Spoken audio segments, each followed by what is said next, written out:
Nagsimula na nitong November 18 ang pinakamalawak at pinakamalaking selebrasyong pang-agham, teknolohiya at inobasyon sa ating bansa. Yan ang 2025 National Science, Technology and Innovation Week, hatid sa inyo ng Department of Science and Technology. Tampok sa pagdiriwang ang iba't ibang exhibit, research forum at mga teknolohiya at inobasyong tutugon sa ating pangangailangan sa sektor ng agrikultura, kalikasan, kalusugan at kaligtasan sa panahon ng mga sakuna at kalamidad. Alinsunod yan sa temang Building Smart and Sustainable Communities ng NSTW ngayong taon.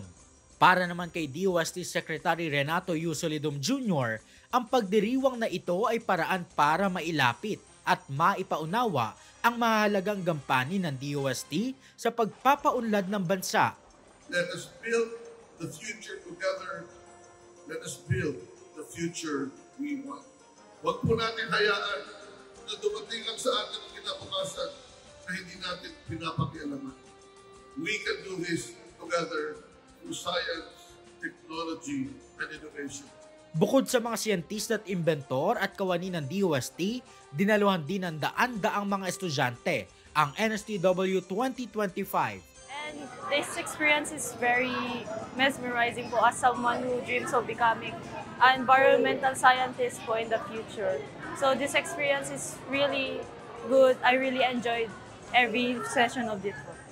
Magtatagal ang selebrasyon ng NSTW hanggang Biyernes dito sa Laoag City.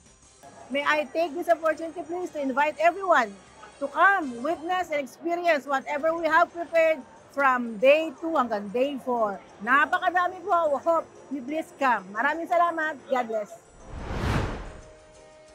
Ang mga pag-aaral ay hindi na lamang dapat ikinakahon sa mga laboratorio.